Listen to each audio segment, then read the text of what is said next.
My husband and mother-in-law treated me as if I were their personal servant. One night, mother-in-law sneered, "Did you even finish cleaning the toilets?" I nodded quietly. That same night, I left with nothing but a backpack. Years later, I was the one sitting at the head of their family dinner.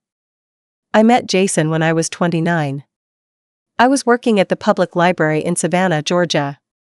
I liked the quiet there, the smell of books, the polite small talk, the hum of something steady. I lived alone, kept to myself, and spent Friday nights watching old movies with microwave popcorn. Jason wasn't the loud type.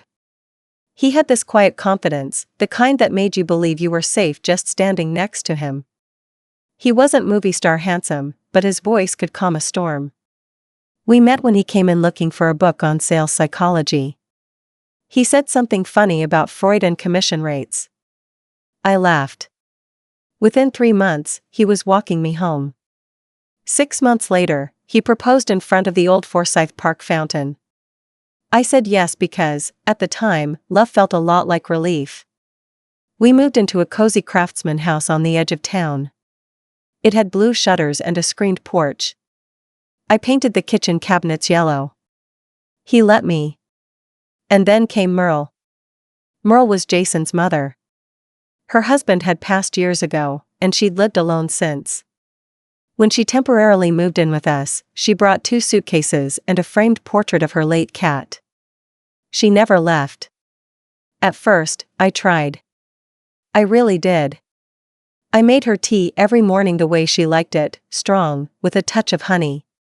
I ironed her linens, ran her errands, even rubbed her shoulders when her arthritic episodes acted up.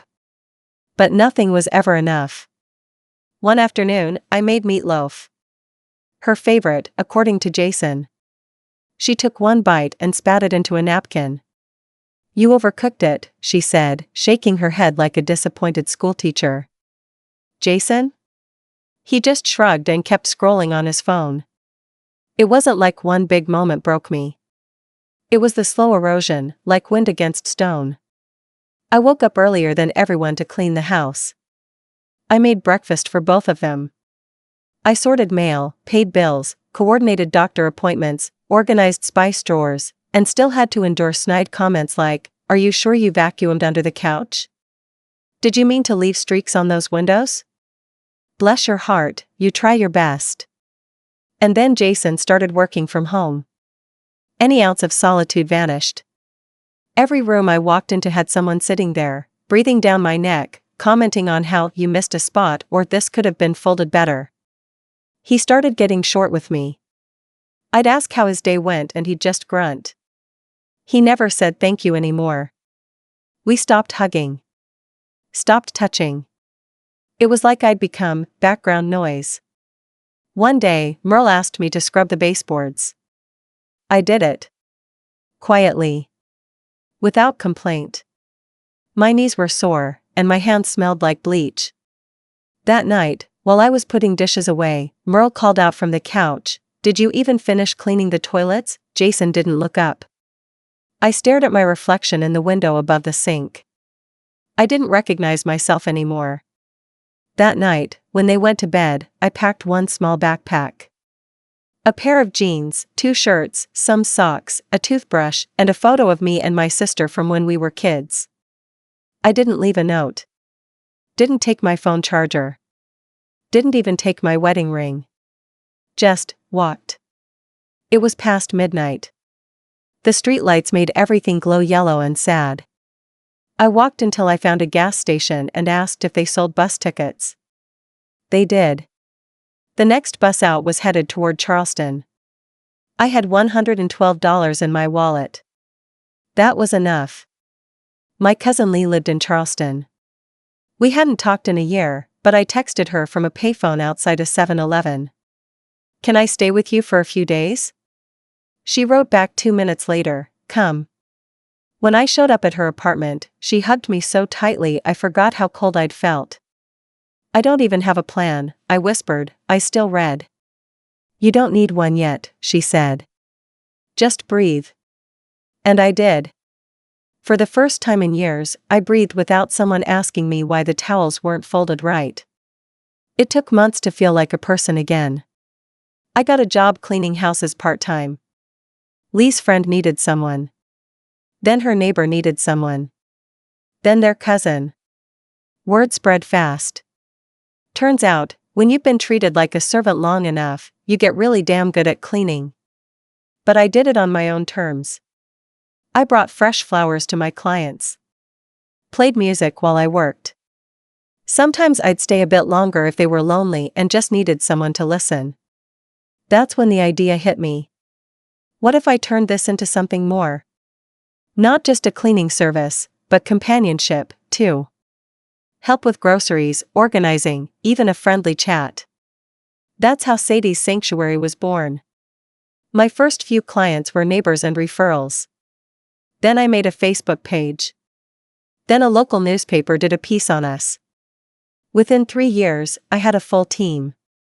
12 employees. 2 vans. A small office space we decorated with fairy lights and second-hand furniture. I woke up excited again. I smiled without forcing it. I was no longer just surviving. I was building. And then, for years after I walked out of that house, I got a message on Facebook. From Jason. I stared at the message for a long time. It was simple, too casual for the weight it carried. Hey, Sadie. I know it's been a long time. I wanted to reach out. My mom's not doing great, and I've had a lot of time to think. I'm sorry. If you ever feel like catching up, we're having a small dinner for her birthday this weekend. She actually asked about you. I'd understand if you said no. I didn't respond. Not immediately. I went for a walk instead. The air in Charleston always smells like salt and jasmine in the spring. The streets are a mix of cobblestone and cracked pavement. It's a place that feels old but soft, like it's seen too much and still chooses kindness. I walked past the park where I used to eat lunch between jobs. Past the sandwich shop where I'd cried into a tuna melt during my second week in the city. Past the first house my business ever cleaned. Everything looked the same.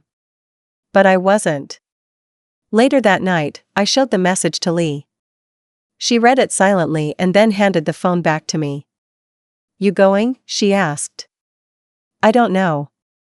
You don't have to prove anything to anyone, she said, pouring herself a glass of wine. But, if you do go, don't go as Sadie who left. Go as Sadie who built a whole damn life. I didn't sleep much that night. I kept picturing that house. The stairs. The yellow kitchen cabinets I painted with such hope. The worn rug in the hallway that Merle always tripped on. I also remembered the weight I used to carry every day. How small I felt. How invisible. I didn't respond to Jason's message until 2 days before the dinner. I'll come. Don't worry about picking me up. I know my way. No emojis. No fluff. The day of the dinner, I took my time. I wore a deep navy wrap dress with sleeves that swayed when I walked. Simple gold earrings. Soft waves in my hair. Not too much makeup, just enough to feel like I owned the skin I was in. I brought a bottle of red wine from a local vineyard. Not too expensive, but thoughtful. When I pulled up to the house, I parked down the block. On purpose. I wanted the walk. I wanted the full experience of hearing my own heels on that old pavement, of feeling every step forward. The house hadn't changed much. Same blue paint. Same porch swing. Same flower beds, though they looked a bit more neglected now. The shutters could have used repainting. The lawn hadn't been trimmed. Merle used to have those flowers trimmed every Saturday at exactly 10 a.m. Jason opened the door before I could knock. He looked thinner. Paler. Not sick, exactly, but aged. There were lines around his eyes and his hair was thinning at the crown. Hey, he said, voice low. Hi. We stared at each other for a beat too long. You look good, he said. I know, I replied. Then I smiled, to soften the edge. Inside, there were maybe 10 people total. A few cousins I vaguely remembered. An aunt with a voice like gravel. One of the nephews who was now somehow taller than me. And then there was Merle. She sat at the head of the table, posture still ramrod straight, her white blouse crisp and her pearl necklace glinting under the overhead light. She looked older. Sharper in some ways. Softer in others. There was a faint tremor in her hand when she reached for her glass. When she saw me, her expression didn't change at first. Just a blink. Then her lips twitched, barely, into what might have been a smile. Sadie. Merle. Happy birthday. She nodded. Didn't expect you to come. I tilted my head slightly. I imagine not. Dinner started slow. Conversation circled around safe topics, jobs, weather, traffic. Jason tried to loop me in a few times. I answered politely, without giving away too much. When one of the cousins brought up Sadie's sanctuary, I felt the entire table shift. You run that? He asked. My neighbor uses you guys. Swears by your team. Says it's the first time she felt like someone actually saw her. I smiled. We try to do more than clean. We try to care. Merle didn't speak. Just quietly cut her chicken into small, deliberate bites. Someone made a toast. I clinked glasses and took small sips of wine. I watched the way the family orbited around Merle and Jason, the way they still held on to their version of how things should be. I wasn't part of that system anymore. And for the first time, I didn't feel bitter. I just felt free. Later in the evening, someone suggested dessert. Store-bought pound cake and melting ice cream. I declined. I had plans to meet a friend for coffee later.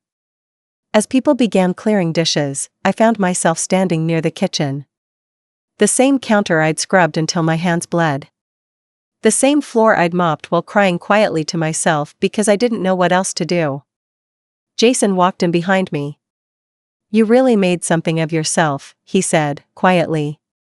I nodded. Yes. I did. I didn't think you'd actually lead back then. I didn't answer.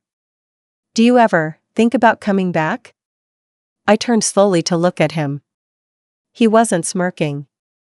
He wasn't being cruel. He just didn't get it. Still. There was nothing to come back to, Jason, I said. I left with nothing, and I built everything. I'm not walking back into a cage I broke out of. His face fell slightly. I know. I just thought, maybe we could talk sometime. For real. I nodded again. Maybe. But I didn't mean it. Across the room, Merle was staring at me again. Her hands folded in her lap now, her expression unreadable.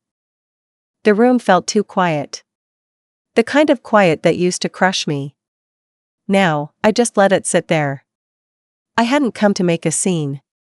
I hadn't come to scream or accuse. I'd come because I wanted to look that old version of myself in the eye and say, we made it. I'd come because I needed to see it with my own eyes, how small that world really was. Not to show off. Not to gloat. Just to close the loop. I stayed another 20 minutes after dessert. Most of it was a blur of low conversation and scraping silverware, the hum of awkward laughter, and sideways glances that everyone tried to mask with small talk. Merle remained mostly quiet, which in itself was strange. The woman I remembered never missed an opportunity to assert herself. But tonight, she was watching. Taking it all in with eyes that had lost some of their edge. Or maybe I'd just outgrown the fear they used to hold over me. As the others started saying their goodbyes, I walked out to the porch alone, just to get some air. It was late April, and the humidity was finally thinning. The breeze smelled like old wood, honey and halil, and cut grass, exactly the same as when I'd lived here. Exactly the same as the night I walked away. I leaned against the railing and closed my eyes for a moment. Behind me, I heard the screen door creak open. I knew it was her without turning. You repainted the kitchen, I said softly. There was a long pause. Yes, Merle replied. Her voice was lower than I remembered, like the sharpness had dulled with time. After you left, I had nothing else to do but stare at the walls. Figured I'd do something. I turned to face her. You were never supposed to stay long, I said. I know. Another pause. You always made the best meatloaf, she said suddenly, like the words had escaped her. Not that I ever said it. I raised an eyebrow. No. You didn't. Merle looked down at her hands. Her fingers were thinner now, veined and fragile. She wore a watch with a leather strap, faded and cracked at the edges. I was hard on you, she admitted. That's putting it kindly. She nodded slowly. I was scared. Of being irrelevant. Of being old. And I took it out on you. You were easy to direct. You didn't fight back. So I kept going. I didn't say anything. You ever get scared, Sadie? She asked. Of course. What do you do with it? I build something from it, I said. That seemed to settle over her like a weighted blanket. Heavy.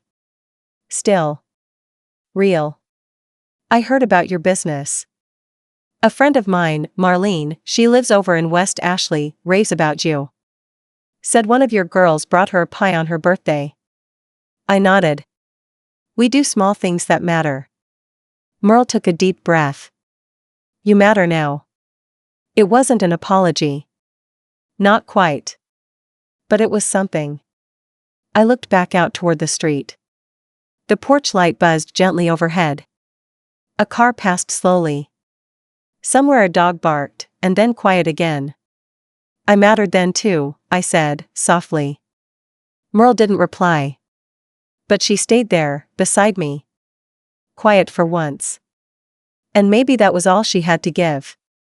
When I finally stepped off the porch and made my way down the walk, Jason came out. He didn't say anything at first. Just walked alongside me to where I'd parked. I thought about you a lot, he said eventually. More than I want to admit. I know. I've changed.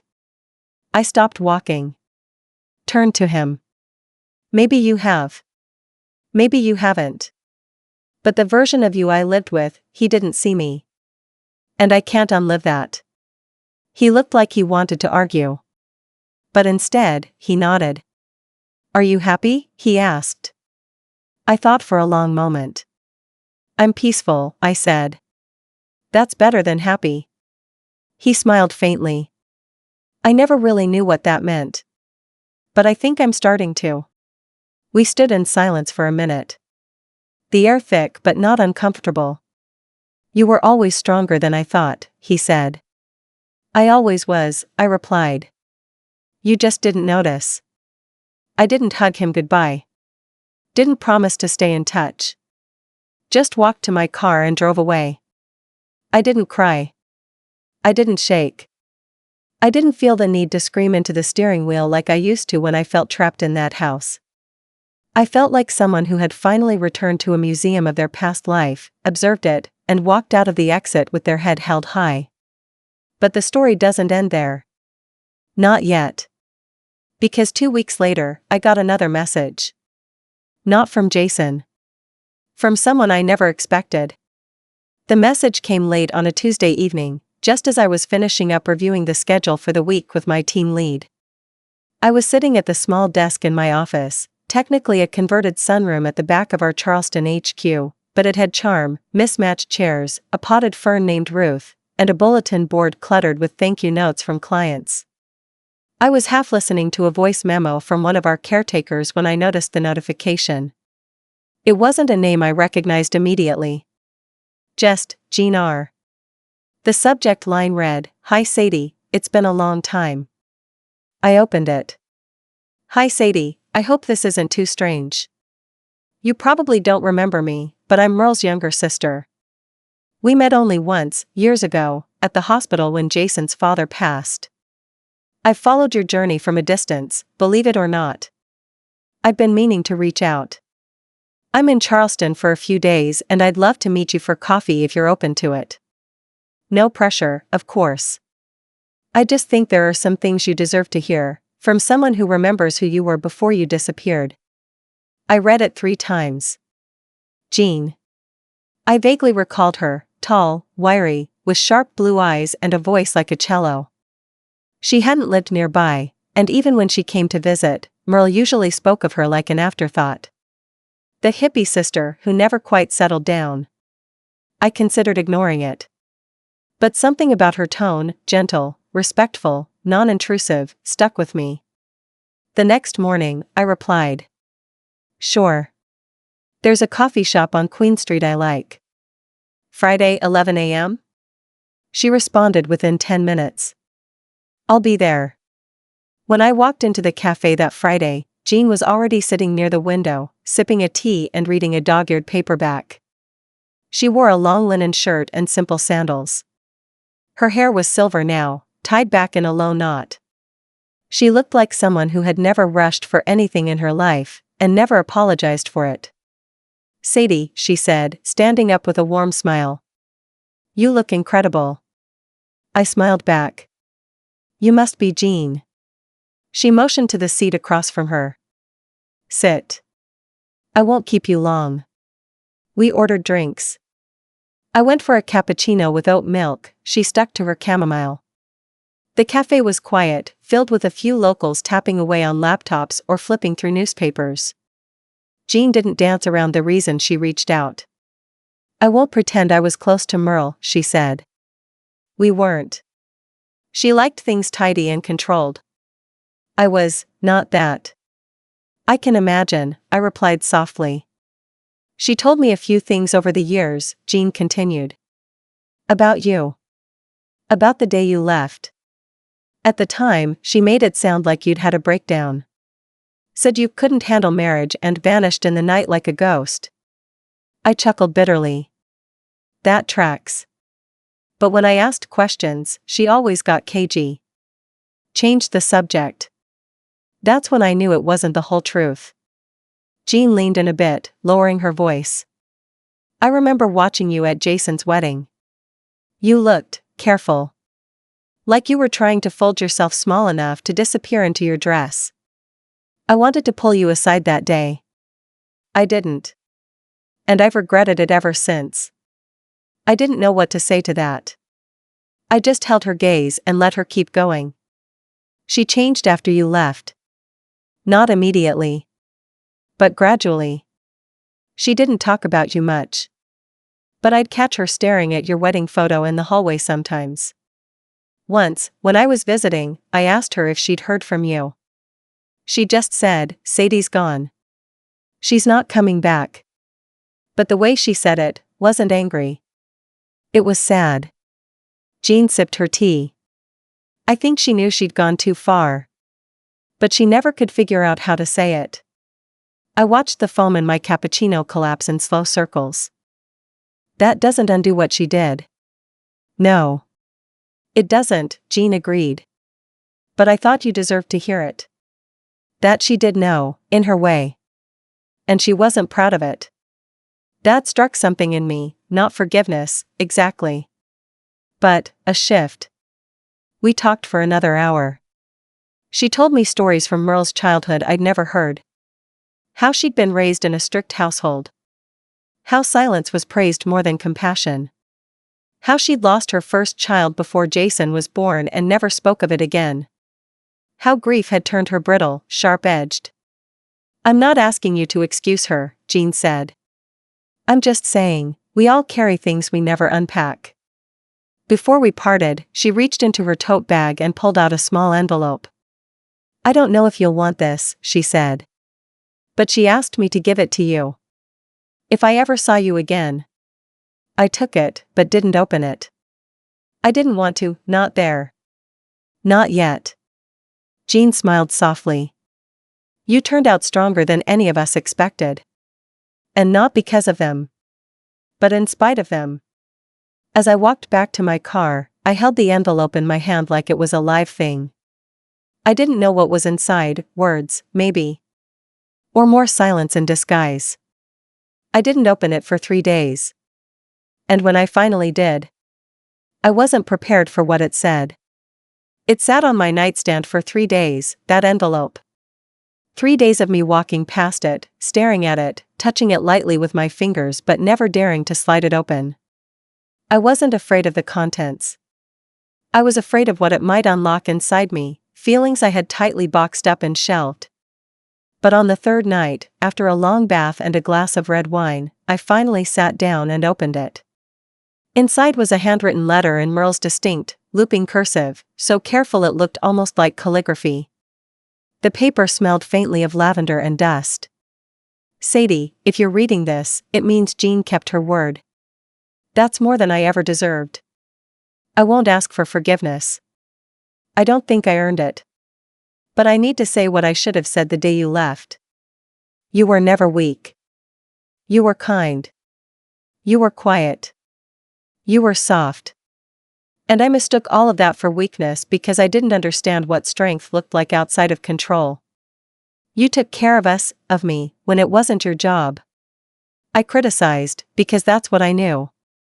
That's what had been done to me. But you never deserved that. Jason didn't understand what he had. He still doesn't. That's not your burden to carry anymore. I heard about your business. I know how many lives you've touched. I know who you've become. And I know that has nothing to do with me. But I wanted you to know I saw you. Eventually. Even if I never had the courage to say it to your face. If nothing else, let this be my apology, however late it may be. Merle, I read it twice. Then I folded it gently, slid it back into the envelope, and tucked it into a drawer, not out of shame, but because I'd already written my own story.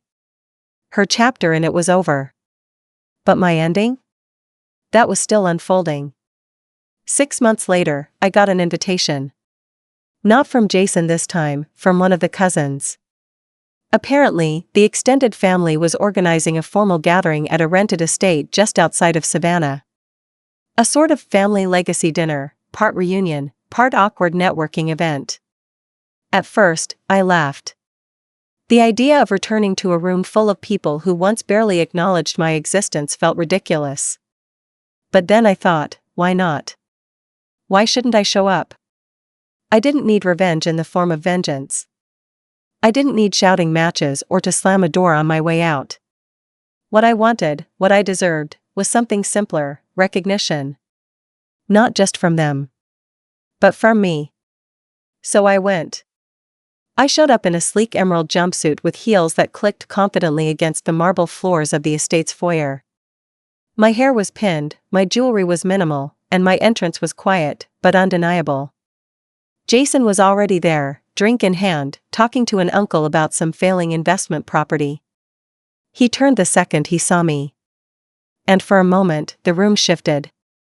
He blinked like he wasn't sure it was really me. Sadie, he said, stepping forward. I smiled, polite but not warm. Hi, Jason. You look, I know. We exchanged a few more words, nothing deep. I didn't offer up my life story. I didn't ask about his. He was still living in the same house, still talking in circles, still trying to sound profound without saying much of anything. Then I did something that surprised even me. I handed him a card. Not a personal one. A business card.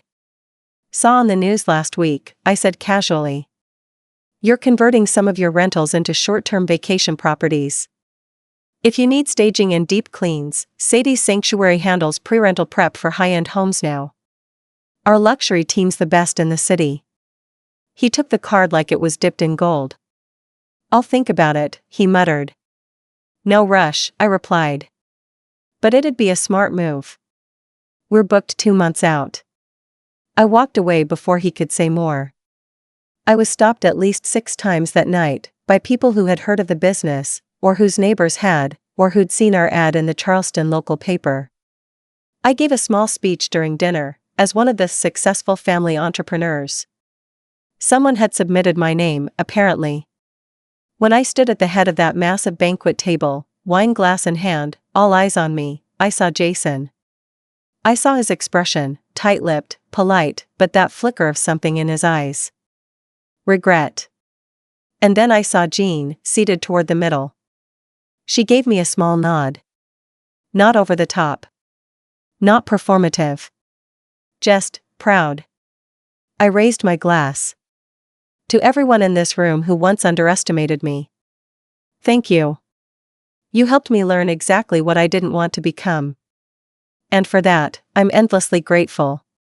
Laughter. Some awkward, some sincere. A few raised eyebrows. A few tightened jaws. I smiled. I stayed just long enough to be remembered, but not long enough to be reabsorbed into their world. On my way out, Jason caught up to me in the hallway. You know, he said, I really thought you'd come back one day. I did, I said. But not for you. And with that, I left. Quiet. Unbothered. Satisfied. These days, I still keep Merle's letter. Not out of nostalgia, but as a reminder. A reminder that I didn't escape. I evolved.